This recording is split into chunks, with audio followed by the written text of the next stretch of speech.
Hello everyone. कैसे हैं आप लोग। आज के सेशन में हम पढ़ने वाले हैं हमारा नेक्स्ट टॉपिक जिसका नाम है स्पीसीज एंड स्पेसिएशन। इस टॉपिक में हम क्या पढ़ने वाले हैं, पहले मैं आपको थोड़ा सा बता देता हूं।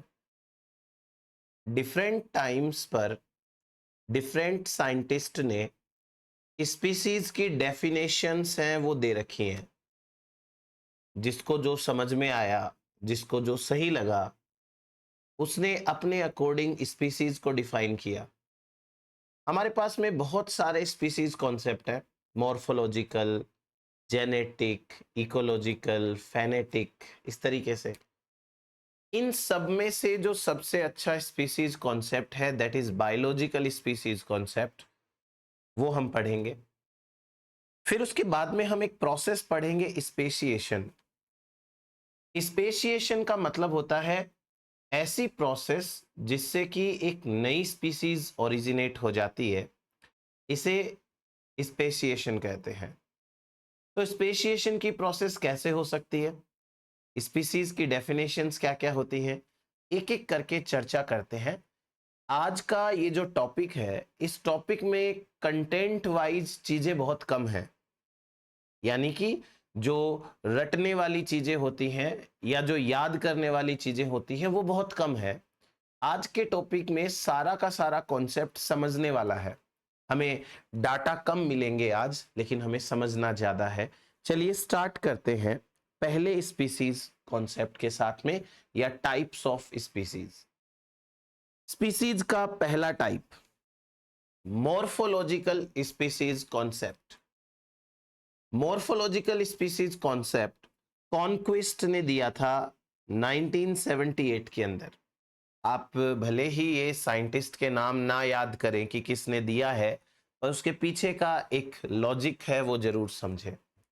देखिए, मॉर्फोलॉजिकल स्पीसीज कॉन्सेप्ट नाम से ही काफी कुछ समझ में आ रहा है। कॉन्क्विस्ट ने ये कहा कि ऐसे कोई भी दो ऑर्गेनिजम्स जो दिखने में एक जैसे होते हैं वो एक स्पीसीज के होते हैं। यानी स्पीसीज एक ऐसे ऑर्गेनिजम्स का ग्रुप है जो मॉर्फोलॉजिकली सेम दिखते हैं। अब क्या ये बात सही है? क्या इसे हम मोर स्पीसीज का एक क्राइटेरिया मान लें? Morphologically similar organisms belong to same species. अब जरा आप सोचिए कि जब हमारे एरिया में रेनी सीजन स्टार्ट होती है, रेनी सीजन, तो आपने देखा होगा कि रेनी सीजन के अंदर बहुत सारे ग्रास प्लांट्स होते हैं जो दिखते एक जैसे हैं, जो एकदम एक जैसे दिखते हैं।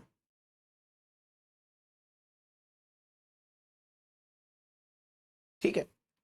रेनी सीजन के अंदर आपने देखा होगा कि हमारे आसपास बहुत सारे इंसेक्ट्स हैं। There are many insects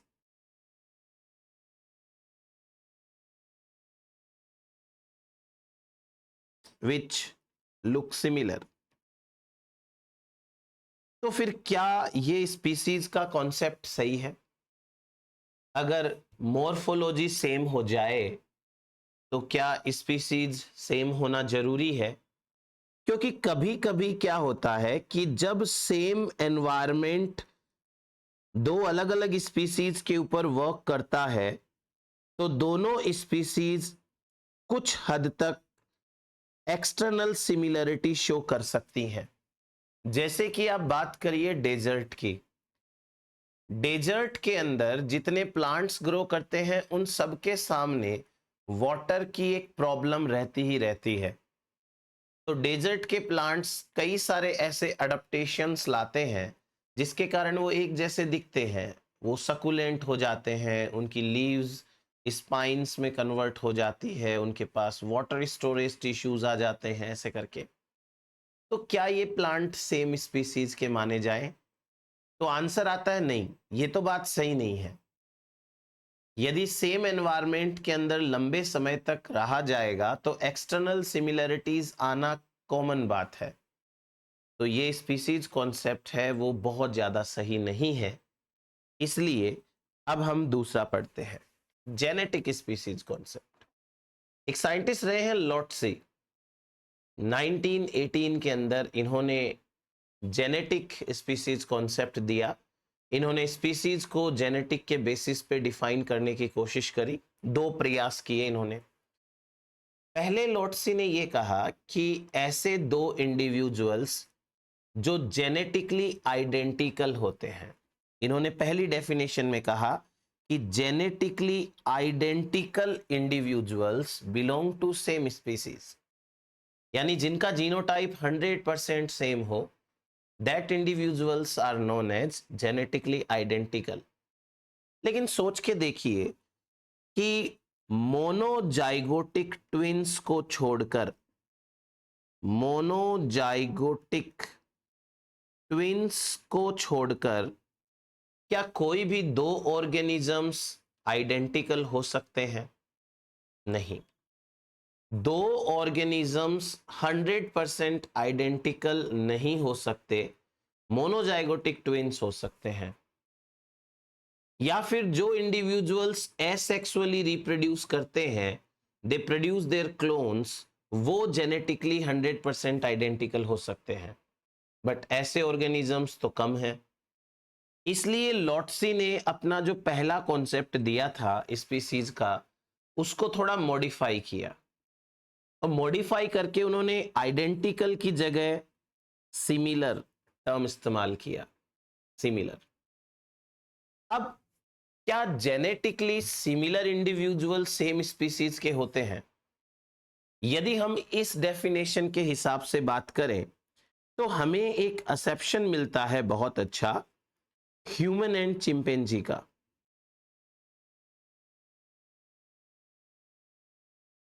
human and chimpanzee का डीएनए 96% सिमिलर है, ऑलमोस्ट 96% सिमिलर। इतना सिमिलर है तो क्या ह्यूमन एंड चिंपैंजी को हम सेम स्पीसीज बोल दें? आप समझ पा रहे होंगे कि हम ऐसा नहीं कर सकते, सेम स्पीसीज इन्हें नहीं बोला जा सकता। तो जेनेटिक स्पीसीज कॉन्सेप्ट बहुत अच्छा तो नहीं कहा जा सकता है। जेनेटिक स्पीसीज कॉन्सेप्ट के अकॉर्डिंग एक और डेफिनेशन बनती है जो काफी बेटर है। ऐसे ऑर्गेनिजम्स जो कि शेयर करते हैं एक कॉमन जीन पूल,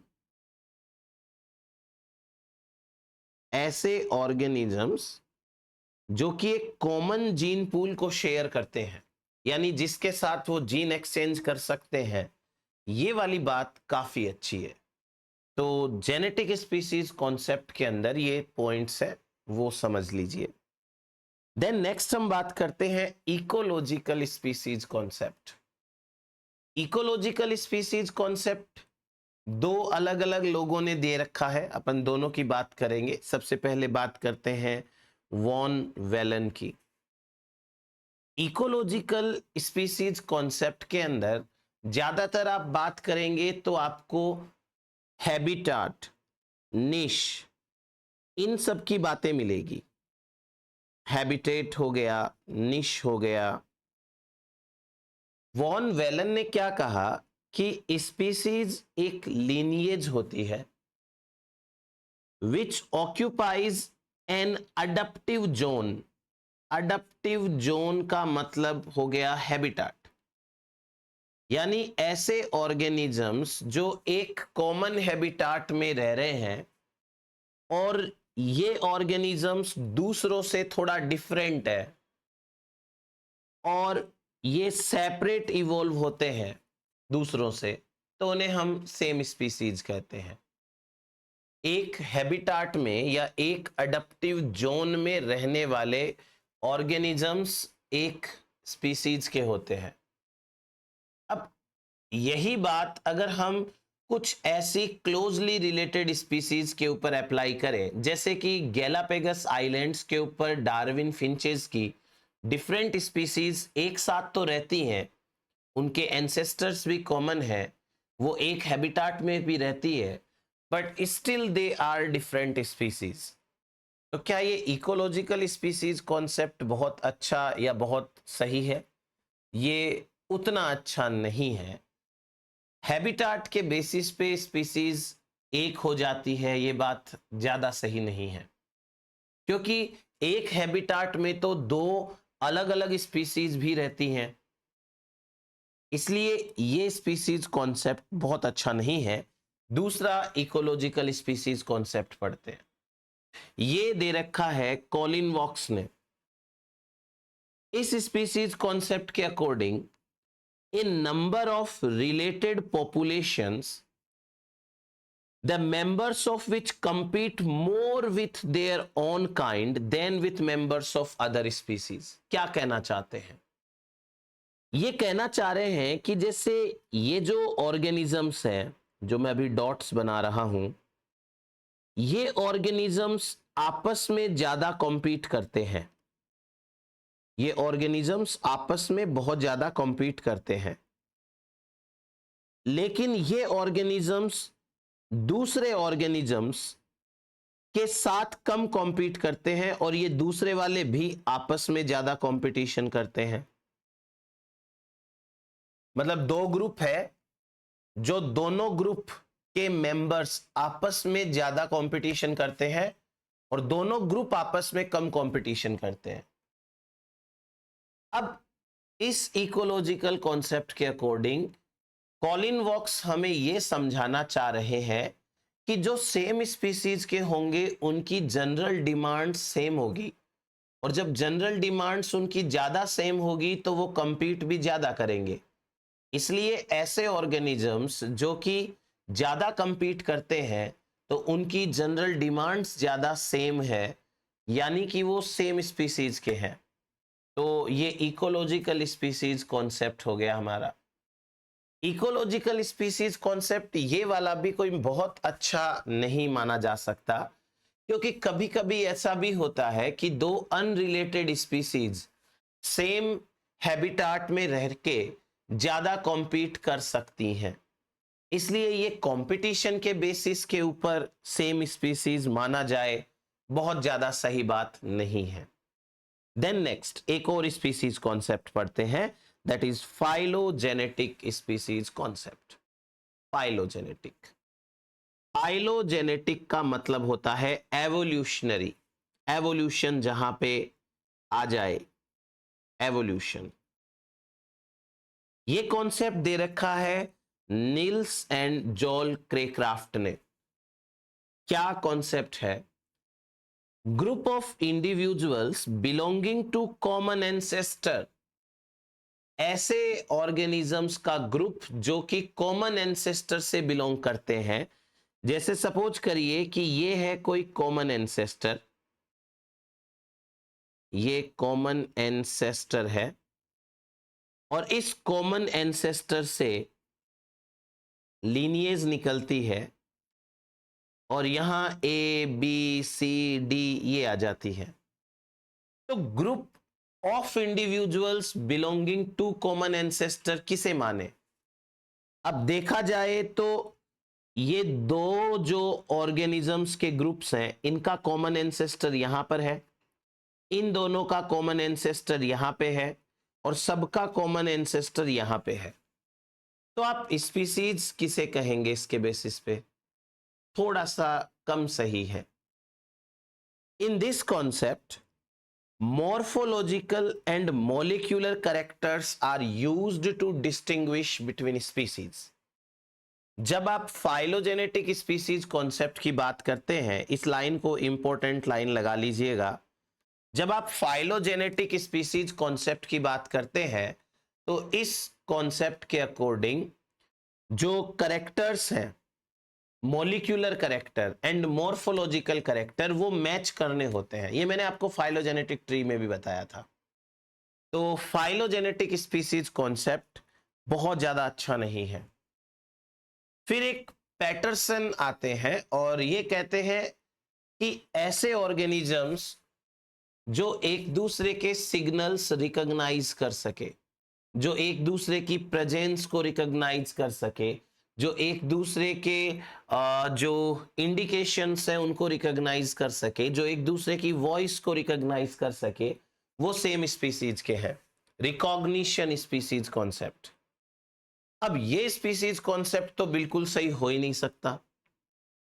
जैसे कि ह्यूमन है, ह्यूमन अपने साथ में डोमेस्टिक एनिमल्स रखता है। ह्यूमन के पास में कैट्स भी होती हैं, डॉग्स भी होते हैं, बर्ड्स भी होते हैं, उनके पास में बहुत सारे एनिमल्स रखते हैं साथ में।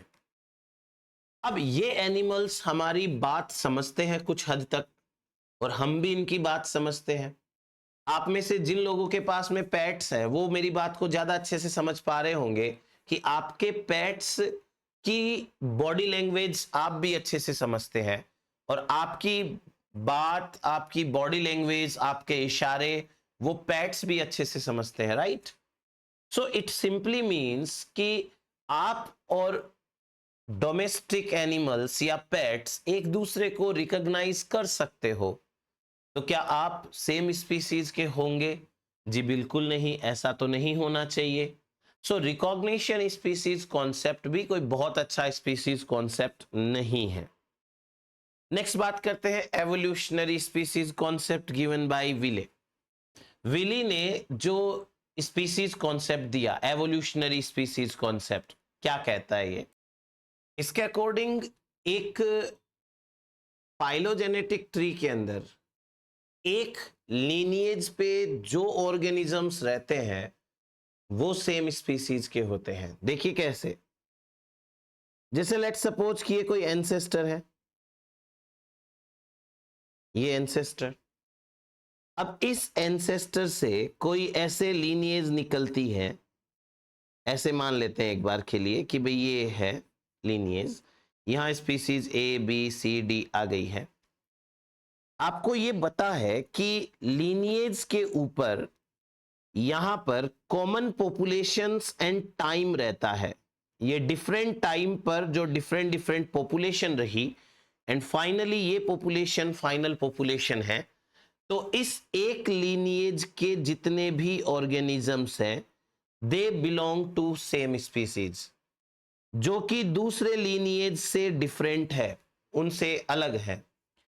An evolutionary species is a single lineage of ancestral descendants populations which maintain its identity from other such lineage and which has its own evolutionary tendencies and historical fate।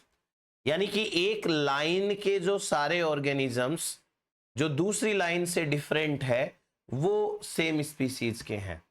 ये स्पीसीज कॉन्सेप्ट कुछ हद तक सही है, पर यहां time के साथ चेंजेस आते रहते हैं तो स्पीसीज सेम रहती नहीं है, डाइवर्सिफिकेशन होता रहता है। देन उसके बाद में एक स्पीसीज कॉन्सेप्ट और आता है, फेनेटिक स्पीसीज कॉन्सेप्ट। फेनेटिक का मतलब भी होता है मॉर्फोलॉजी। ये शब्द आपको बार बार आगे भी मिल सकता है, ध्यान रखें। फेनेटिक का मतलब होता है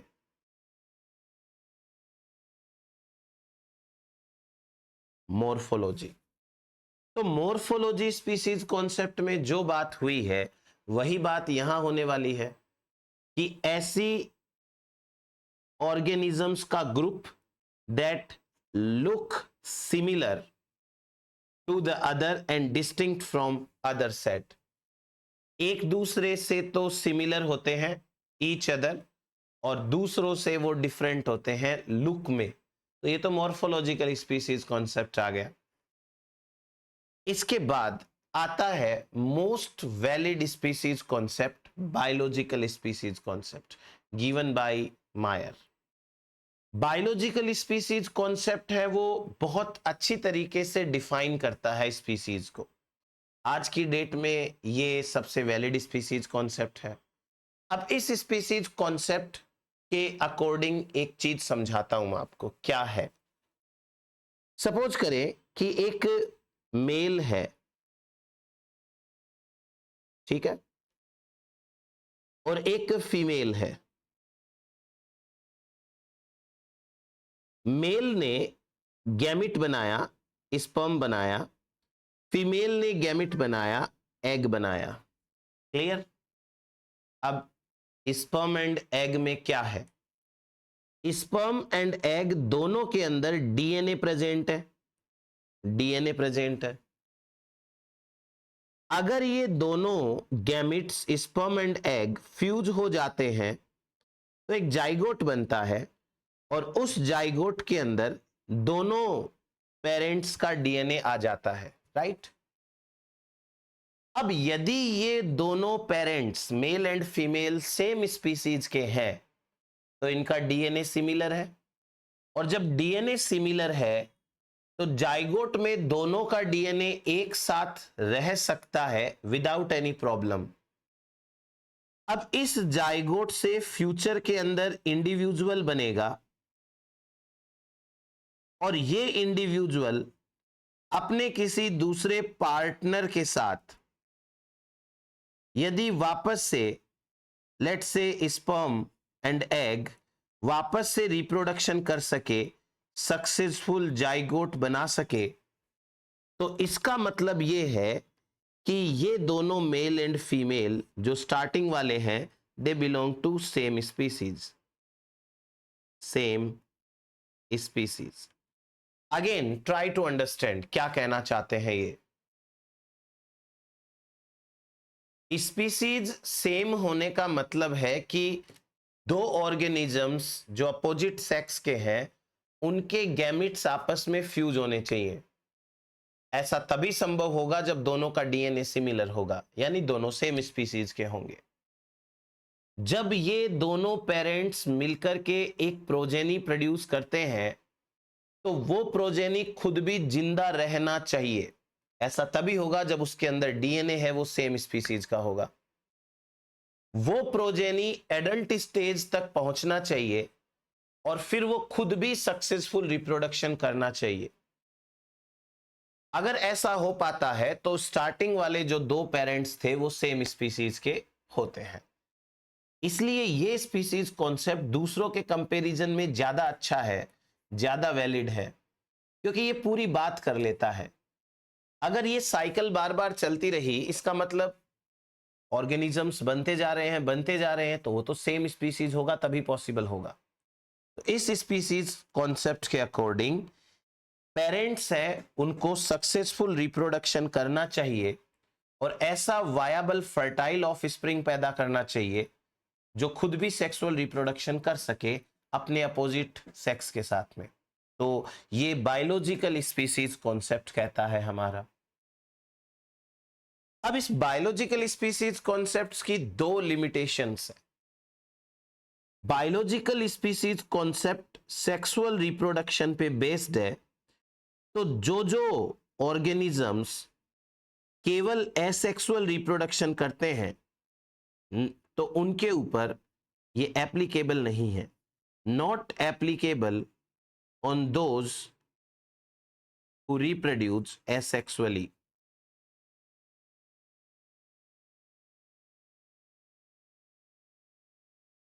जो एसेक्सुअली रिप्रोड्यूस करते हैं उनके ऊपर ये स्पीसीज कॉन्सेप्ट आप नहीं लगा सकते।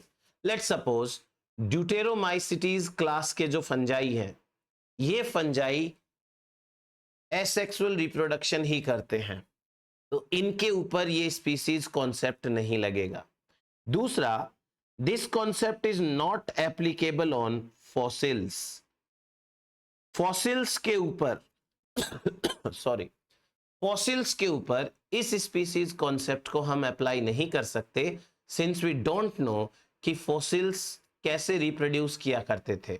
मतलब लेट्स से कि अगर आपको दो साथ साथ स्केलेटन मिल जाते हैं एक एरिया के अंदर, तो आपको कैसे पता होगा कि वो दोनों स्केलेटन हैं, ऑर्गेनिजम्स जो रहे हैं वो रिप्रोड्यूस करते थे या नहीं करते थे।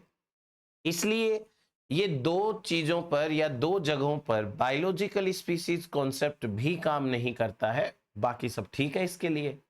तो ये हुआ हमारे पास में डिफरेंट टाइप के स्पीसीज, कौन क्या है, कैसी डेफिनेशन दी। अब चलिए बात करते हैं कुछ और टाइप के स्पीसीज की। एक टर्म होता है सिबलिंग, जिसका मतलब होता है ब्रदर ब्रदर, ब्रदर सिस्टर या सिस्टर सिस्टर। सिबलिंग का मतलब होता है progenies of the same parent, एक ही माता पिता की संतानें सिबलिंग कहलाती हैं। सेम पेरेंट्स के जो बच्चे होते हैं वो सिबलिंग कहलाते हैं। बट यहां पर है सिबलिंग स्पीसीज। सिबलिंग स्पीसीज का मतलब ऐसे दो ऑर्गेनिजम्स जो दिखते तो एक जैसे हैं पर वो आपस में सक्सेसफुल रिप्रोडक्शन नहीं कर पाते, यानी कि वो रिप्रोडक्टिवली आइसोलेटेड हैं। ऐसे दो ऑर्गेनिजम्स जो मोर्फोलॉजिकली सेम होते हैं बट रिप्रोडक्टिवली आइसोलेटेड होते हैं, यानी वो रिप्रोडक्शन नहीं कर सकते। सिबलिंग स्पीसीज सिंपैट्रिक स्पेशिएशन से बनती है। हम थोड़ी देर बाद सिंपैट्रिक स्पेशिएशन की बात करेंगे। अब ये जो सिबलिंग स्पीसीज है, मोर्फोलॉजी जिनकी सेम है, तो इसका मतलब अकॉर्डिंग टू मोर्फोलॉजिकल या phenetic species concept, sibling species are the right species. But यदि हम बात करें रिप्रोडक्शन के अकॉर्डिंग, बायोलॉजिकल स्पीसीज कॉन्सेप्ट के अकॉर्डिंग, तो बायोलॉजिकल स्पीसीज कॉन्सेप्ट के अकॉर्डिंग तो ये सही नहीं है। सो सिबलिंग स्पीसीज समझे आप। अब आपको मैं दिखा देता हूं कुछ पिक्चर्स, आपको शायद समझ में आएगा। ये दो मॉस्किटो हैं, आप ये देखें ध्यान से।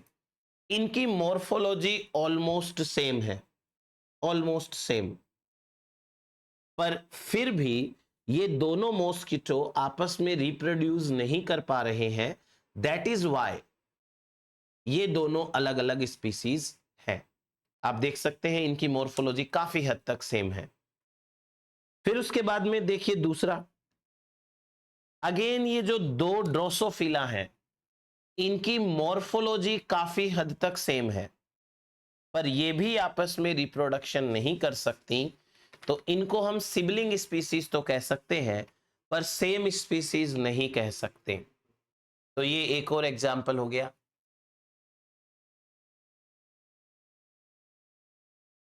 नेक्स्ट देखते हैं, ये बर्ड्स को देखिए, काफी हद तक सेम दिख रही हैं ये बर्ड्स, पर ये दोनों बर्ड्स सेम स्पीसीज की नहीं है। इन्हें हम सिबलिंग स्पीसीज जरूर कह सकते हैं पर ये सेम स्पीसीज नहीं है। ये देखिए दो बर्ड्स अगेन, ये भी दिखती सेम है पर रिप्रोडक्शन नहीं कर सकते। इसलिए सिबलिंग स्पीसीज वो स्पीसीज है, मतलब ऐसे organisms which are morphologically similar but they cannot reproduce with each other since they actually are not the same species। ठीक है ये चीज। अब आगे बात करते हैं सब स्पीसीज। हम थोड़ी देर बाद में एक स्पेशिएशन का टाइप पढ़ेंगे which is known as allopatric speciation. Allopatric speciation में क्या होता है कि एक पॉपुलेशन के कुछ मेंबर्स अलग हो जाते हैं दूसरे मेंबर्स से, अलग एनवायरनमेंट में वो चले जाते हैं, उनके ऊपर अलग एनवायरनमेंट काम करता है, तो उनकी मॉर्फोलॉजी थोड़ी अलग अलग सी हो जाती है। बट काम की बात यह है कि उनकी मॉर्फोलॉजी अलग होने के बावजूद वो आपस में अभी रिप्रोडक्शन करने की कैपेसिटी रखते हैं। ऐसे दो ग्रुप्स को कहते हैं sub species of each other. इनके जीनस सेम होते हैं, इनकी स्पीसीज सेम होती है, फिर स्पीसीज के बाद सब स्पीसीज बना दी जाती है।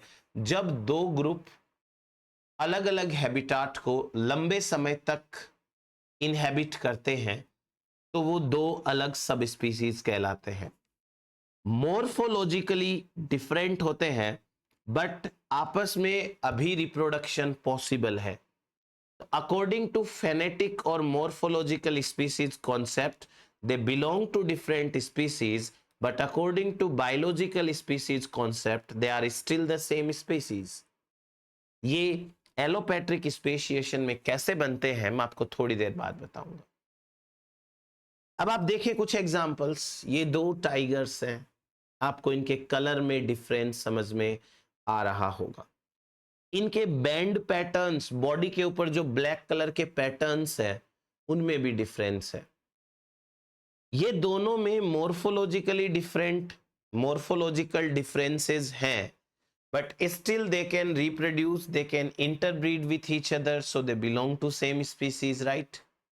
ये हुआ हमारे पास में सब स्पीसीज का एक example. You can also see ये दो क्रो हैं, दोनों के दोनों अलग अलग दिखते हैं, entirely they are looking different, but still they have the capacity to reproduce with each other, so they are subspecies. ये हुआ हमारा एक और एग्जाम्पल. अब बात करते हैं क्लाइंट्स की. क्लाइंट्स क्या होते हैं? मैंने आपको कई बार एक एग्जाम्पल दिया है, आगे और भी आएगा ये. हम जब किसी एक सिटी से जर्नी स्टार्ट करते हैं, लेट्स से सिटी ए, और जब हम किसी सिटी बी तक जाते हैं, लेट्स से सिटी बी, तो बस में, ट्रेन में या अपनी कार में हम ये देखते हैं कि कुछ प्लांट्स हैं जो कि एक सिटी से लेकर के दूसरी सिटी तक कंटिन्यूअसली ग्रो कर रहे हैं. ये छोटे प्लांट्स हो सकते हैं, ग्रासेस टाइप के हो सकते हैं, या ट्रीज हो सकते हैं. जब आप एक सिटी से लेकर के दूसरी सिटी तक जाते हैं तो आपको एनवायरमेंटल फैक्टर्स में एक ग्रेडियंट देखने को मिलता है. ग्रेडियंट का मतलब होता है स्लो इंक्रीज और डिक्रीज. जैसे आपने अपने शहर से स्टार्ट की जर्नी, आपके शहर का टेम्परेचर है लेट्स से कि 30 डिग्री सेल्सियस है, और जैसे जैसे आप आगे जा रहे हैं टेम्परेचर स्लोली कम हो रहा है. इसे कहते हैं ग्रेडियंट. जब एक बहुत बड़े एरिया में किसी स्पीसीज के मेंबर्स कंटिन्यूअसली फैले हुए रहते हैं, तो उस केस में ये जो मेंबर्स हैं इन्हें क्लाइंट्स कहते हैं. लोकल मेंबर्स होंगे उनको क्लाइंट्स कहेंगे. जैसे कि ये एक ग्रुप हो गया, इसे एक क्लाइंट कह देंगे. ये एक ग्रुप हो गया, इसे एक और क्लाइंट कह देंगे. ये एक और ग्रुप हो गया, इसे भी एक और क्लाइंट कह देंगे. तो क्लाइंट्स क्या होते हैं? Client is a group of members of the same species in which a measurable gradient in a single character is present across the geographical range. अच्छा, अब मैं आपको बताता हूं क्या एक measurable gradient होता है in a single biological character. जैसे आप यहां वाले जो प्लांट्स हैं उनकी लीफ का कलर देखिए, लीफ कलर चेक करिए आप, और आप यहां वाले प्लांट्स की लीफ का कलर चेक करिए. आपको 100% यहां लीफ कलर में चेंज मिलेगा. एक तरफ लाइट कलर होगा, एक तरफ डार्क कलर होगा. सॉरी. जिधर टेम्परेचर कम है उधर आपको लाइट ग्रीन मिलेगा, और धीरे धीरे जब आप आगे जाएंगे उस जियोग्राफिकल एरिया के अंदर तो आपको लीफ का कलर डार्क होता हुआ मिलेगा. इसे कहते हैं मेजरेबल ग्रेडियंट. एक करेक्टर है लीफ कलर, इसमें आपको ग्रेडियंट देखने को मिला. तो क्लाइंट्स की एक खास बात होती है. क्लाइंट्स पैरापैट्रिक स्पेशिएशन से बनते हैं. हम थोड़ी देर बाद पढ़ेंगे पैरापैट्रिक स्पेशिएशन. नेक्स्ट अपन एक छोटा सा डिस्कशन करते हैं पैटर्न्स ऑफ स्पेशिएशन. जैसे कि हमने फाइलोजेनेटिक ट्री के अंदर बात करी थी कि phylogenetic tree punctuated equilibrium hypothesis से भी बनते हैं, और ग्रेजुअलिज्म कॉन्सेप्ट से भी बनते हैं। एनाजेनेसिस का मतलब होता है evolution without branches. Evolution without branches, बिना ब्रांचेस के एवोल्यूशन। तो जैसे ये मान लीजिए स्पीसीज ए है और कोई ब्रांच नहीं निकली और स्पीसीज बी बन गई, ऐसा भी स्पेशिएशन हो सकता है। स्पेशिएशन का मतलब होता है formation of new species, formation of new species. दूसरा है क्लैडोजेनेसिस। क्लैडोजेनेसिस का मतलब होता है evolution without evolution with branches, branches के साथ एवोल्यूशन, जो हम नॉर्मली पढ़ते ही हैं कि इस तरीके से डिफरेंट टाइम पर डिफरेंट ब्रांचेस निकली and we get more species in the nature. तीसरा है stasigenesis. It means there is no evolution over long time, लंबे समय तक कोई एवोल्यूशन नहीं हो रहा है, जैसा है वैसा चल रहा है, इसे कहते हैं स्टेसिजेनेसिस। स्टेसिजेनेसिस रिजल्ट्स इन लिविंग फॉसिल्स।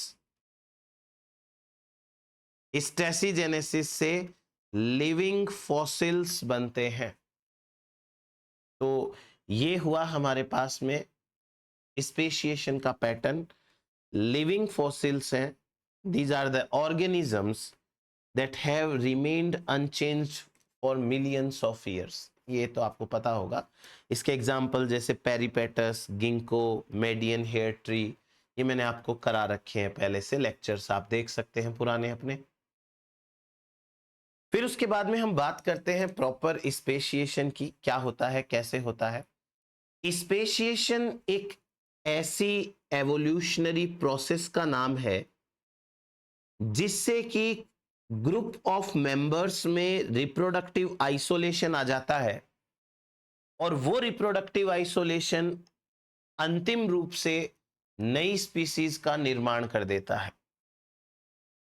कुल मिला के हम ये कह सकते हैं कि स्पेशिएशन जो है वो एक नई स्पीसीज के फॉर्मेशन की प्रोसेस है। Speciation is the process of formation of a new species। नई स्पीसीज कैसे बनती है, वो प्रोसेस स्पेशिएशन। चलिए इसके टाइप्स की बात करते हैं। उससे पहले चलो थोड़ा सा ये आ गया बीच में, ये पढ़ लेते हैं। Reproductive isolation. आइसोलेशन का मतलब होता है कि एकदम से एक दूसरे से सेपरेट हो जाना। रिप्रोडक्टिव आइसोलेशन का मतलब कि वो भले ही साथ रहे पर वो रिप्रोडक्शन ना कर पाए। अब आप सोचिए कि रिप्रोडक्शन कैसे नहीं होगा। तो नेचर की कोई भी ऐसी मैकेनिज्म जो रिप्रोडक्शन करने से रोकती है, वो दो टाइप की होती है। पहला समझिए प्री जाइगोटिक बैरियर्स। प्री मतलब पहले, जाइगोटिक मतलब जाइगोट के बनने से पहले। प्री जाइगोटिक बैरियर का मतलब है कि जब रिप्रोडक्शन हो ही ना, बिफोर मैटिंग आइसोलेशन आ जाए।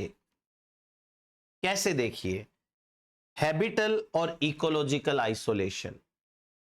यदि किसी तरीके से ऑर्गेनिजम्स अलग अलग हैबिटाट में चले जाएं, जैसे कुछ एक हैबिटाट में चले गए, कुछ दूसरे हैबिटाट में चले गए, जब ऑर्गेनिजम्स अलग अलग हैबिटाट में चले जाते हैं तो उनमें मैटिंग कैसे पॉसिबल होगी? वो तो अलग एरिया में रहते हैं।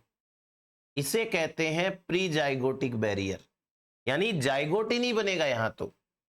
दूसरा देखिए, बिहेवियरल और इथोलॉजिकल आइसोलेशन। जैसे दोनों मेंबर्स है तो एक ही एरिया के अंदर, पर उनका बिहेवियर चेंज हो गया। लेट सपोज कि जैसे कई सारे ऐसे स्पीसीज हैं सेक्सुअली डाइमोर्फिज्म के केस में, जहां एक मेल फीमेल को अट्रैक्ट करता है, कोई डांस पैटर्न से या कोई सिंगिंग से अट्रैक्ट करता है। अगर वो डांस पैटर्न चेंज हो जाए तो फीमेल उसे रिकॉग्नाइज ही नहीं करेगी, यानी बिहेवियर चेंज हो गया ना। ऐसे में आइसोलेशन आ जाता है, इसे कहते हैं बिहेवियरल या इथोलॉजिकल आइसोलेशन। चलिए ठीक है, ये हो सकता है। टेम्पोरल आइसोलेशन का मतलब होता है टाइम के बेसिस पे। जैसे सपोज करिए कि एक डियर की पॉपुलेशन है बड़ी सी, अब उसमें से कुछ डियर्स हैं वो डे टाइम में एक्टिव रहे और कुछ डियर्स हैं वो रात को एक्टिव होना चालू हो जाए किसी कारण से। तो अलग अलग टाइम के ऊपर एक्टिव होंगे तो आपस में मिल ही नहीं पाएंगे वो, तो मैटिंग ही नहीं होगी। मैटिंग से पहले ही क्या आ गया? आइसोलेशन आ गया। एक तरीका है मैकेनिकल आइसोलेशन का। मैकेनिकल आइसोलेशन का मतलब जब मेंबर्स के आपस में सेक्स ऑर्गन्स हैं वो इनकॉम्पिटिबल हो जाएं एक दूसरे के लिए, तो इसे मैकेनिकल आइसोलेशन कहेंगे।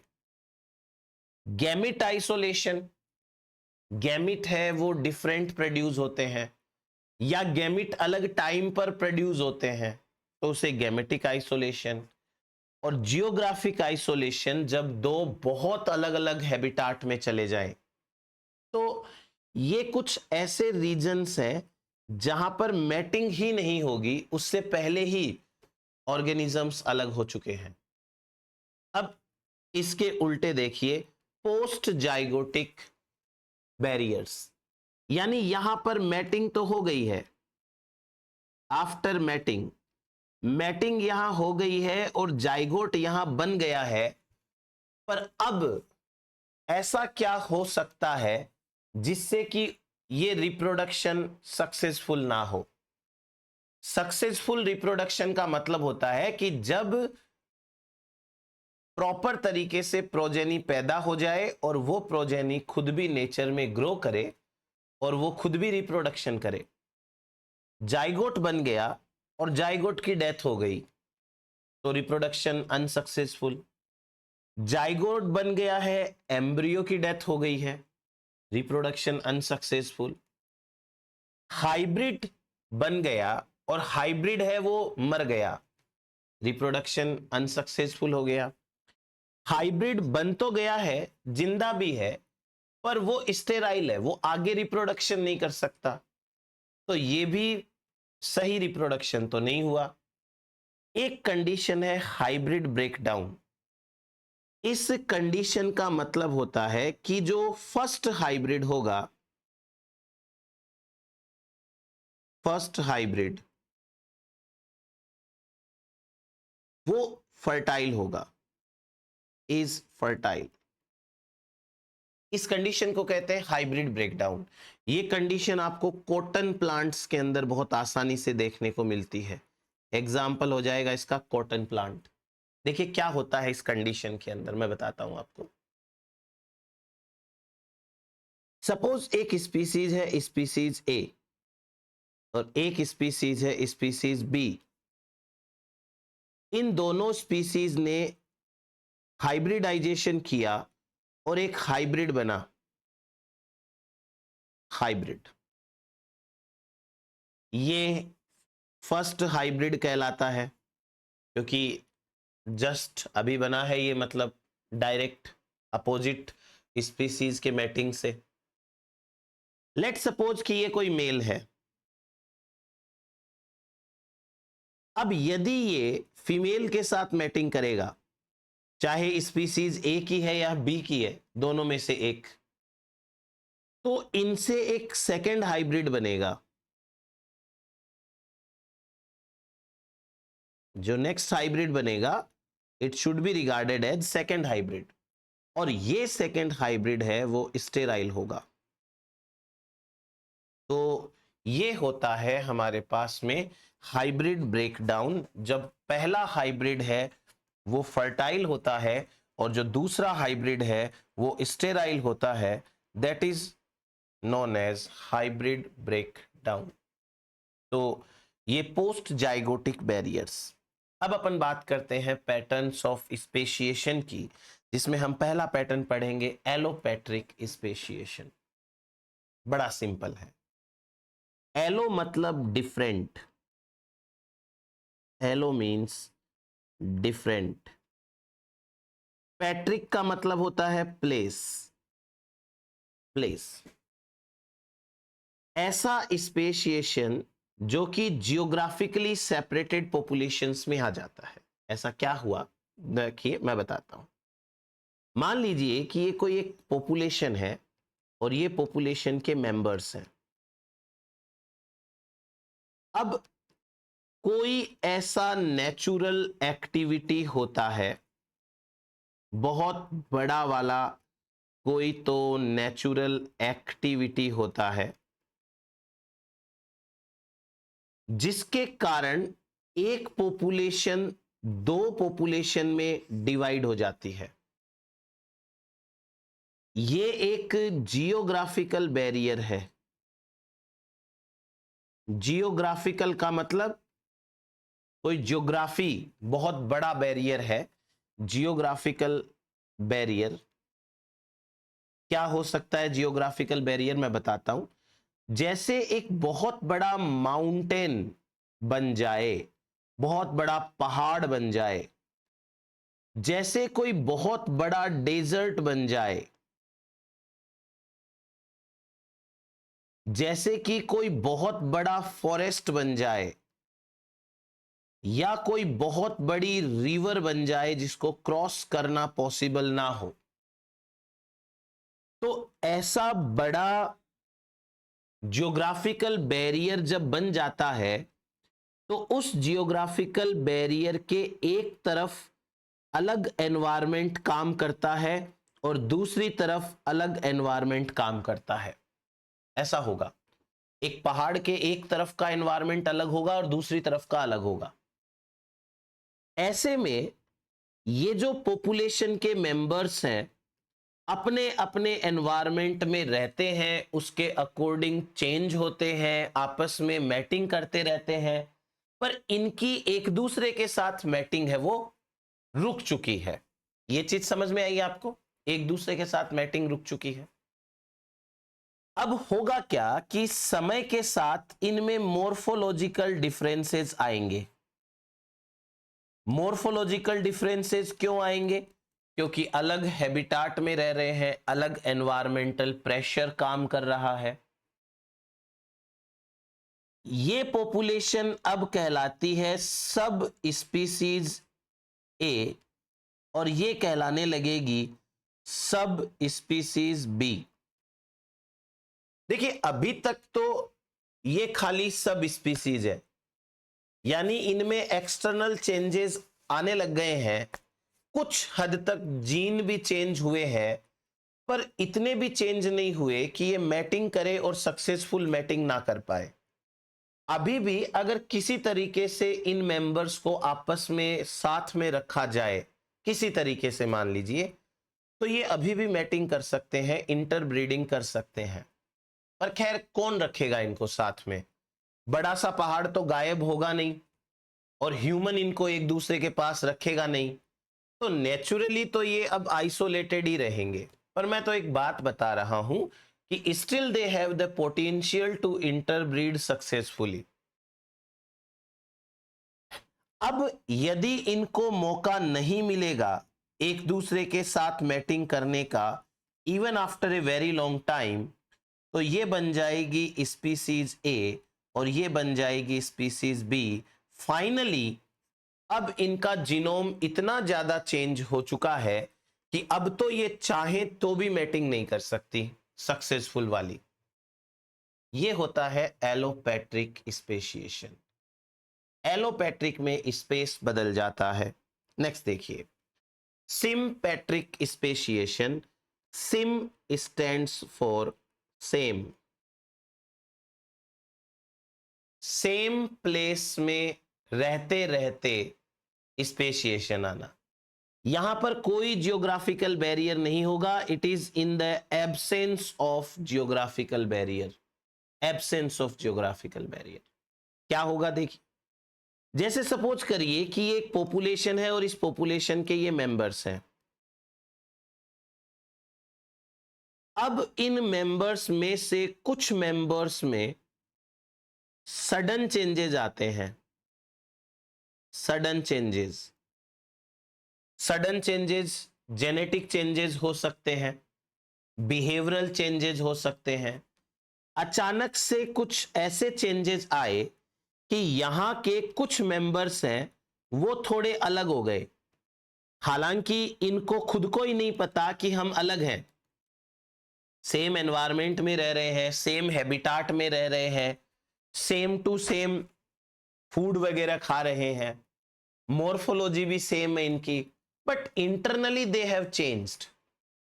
इनकी प्लॉइडी लेवल चेंज हो सकती है, इनका बिहेवियर चेंज हो सकता है, कुछ तो हुआ इनके साथ में। अब जब ये मेंबर्स एक दूसरे के साथ मैटिंग करते हैं तो वो मैटिंग सक्सेसफुल नहीं रहती। सक्सेसफुल नहीं रहती है तो ये धीरे धीरे लर्न करते हैं कि हमें किसके साथ मैटिंग करनी है और किसके साथ नहीं करनी है। ये मेंबर्स कहलाते हैं sibling species. Sibling species of each other, ये सिबलिंग स्पीसीज है।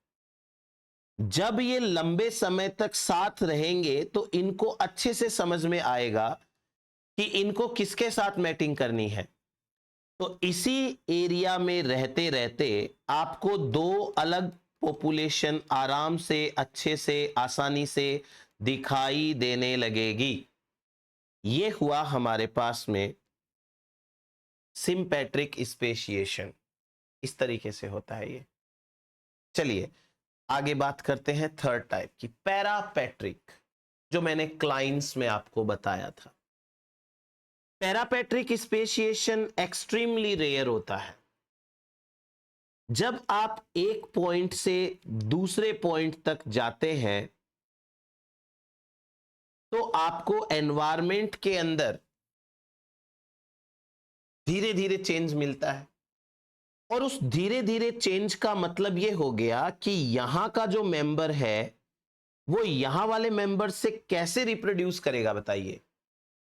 इन दोनों के बीच तो कोई रिप्रोडक्शन नहीं है। These members are reproductively isolated, है कि नहीं? ये तो रिप्रोडक्टिवली आइसोलेटेड है दोनों मेंबर, तो समय के साथ ये अलग स्पीसीज बनेंगे, बट ये ऐसा रेयर केस होता है। इस पैरापैट्रिक स्पेशिएशन के तीन इंपॉर्टेंट पॉइंट्स है, रीजन है। पहला, या तो पॉपुलेशन कंटिन्यूअस जियोग्राफिकल रेंज में फैली होती है, तो एक कॉर्नर वाला ऑर्गेनिज्म दूसरे कॉर्नर वाले ऑर्गेनिज्म से मैटिंग नहीं कर सकता। पैरा का मतलब होता है नियर बाई, सॉरी, पैरा का मतलब होता है away from. Away from place, अपने प्लेस से दूर। या ऐसा हो सकता है कि मैटिंग अकर्स नॉन रैंडमली, जैसे सपोज कि ये मेंबर्स हैं और इन्होंने आपस में डिसाइड कर लिया कि हम इनके साथ मैटिंग करेंगे और इनके साथ नहीं करेंगे। जैसे इस ग्रुप ने डिसाइड कर लिया कि ये फर्दर अपने आप ही मैटिंग करेंगे, सेलेक्टिव मैटिंग हो गई। ये नॉन रैंडम का मतलब होता है सेलेक्टिव मैटिंग।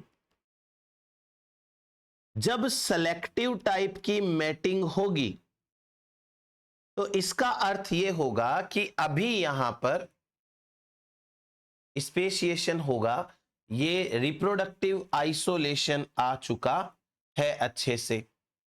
तीसरा एक और रीजन समझते हैं, क्या हो सकता है third reason? Gene flow occurs unequally. Gene flow का मतलब जैसे एक कंटिन्यूअसली स्प्रेडेड पॉपुलेशन है, यहां वाले प्लांट्स हैं मान लो, या एनिमल्स भी हो सकते हैं, कुछ एनिमल्स जो स्लो मूविंग होते हैं वो कई दूर तक फैले रहते हैं। यहां वाले प्लांट के पोलन ग्रेन यहां तो जा सकते हैं, पर यहां वाले प्लांट के पोलन ग्रेन यहां नहीं जा सकते। तो जो जीन का फ्लो हो रहा है वो अनइक्वल है। ये तीन रीजन है पैरापेट्रिक स्पेशिएशन के पीछे। Next, peripatric speciation. Peripatric speciation का मतलब क्या होता है? Peri stands for near by. हाँ, इसका मतलब होता है नियर बाई। सपोज करिए कि एक पॉपुलेशन है, मेन पॉपुलेशन है, मेन पॉपुलेशन। इस पॉपुलेशन के कुछ मेंबर्स अपनी मर्जी से पॉपुलेशन को छोड़कर के पास वाले एरिया में चले गए। जैसे एक कॉलोनी को छोड़कर थोड़ा दूर चले गए। अब ये वाला जो डिस्टेंस है वो इतना ज्यादा भी नहीं है कि वापस नहीं आ सकते, इतना ज्यादा भी नहीं है कि यहां कोई जियोग्राफिकल बैरियर है, बस ये नियर बाई एरिया में चले गए। अब यदि ये जो मेंबर्स गए हैं ये डिसाइड कर ले कि भाई हम तो दोबारा वापस पुरानी पॉपुलेशन में नहीं जाएंगे, तो समय के साथ ये आपस में इंटरब्रीडिंग करेंगे, और जब आपस में इंटरब्रीडिंग करेंगे तो यहां की पॉपुलेशन एंटायरली डिफरेंट होगी और जो पेरेंटल पॉपुलेशन है वो एंटायरली डिफरेंट होगी। ये एक टाइप का फाउंडर इफेक्ट है, यानी कि ये जेनेटिक ड्रिफ्ट का ही एक पार्ट है। तो ये पेरीपेट्रिक स्पेशिएशन होता है, इस तरीके से काम करता है। तो चार टाइप के स्पेशिएशन मैंने आपको बता दिए हैं। तो बस ये है हमारे पास आज के लेक्चर में। आप अच्छे से देखें, लर्न करें। Thank you so much. सबके साथ शेयर करें अगर मन हो तो आपका, नहीं तो खुद तो देखें जरूर से। ठीक है, ओके भाई।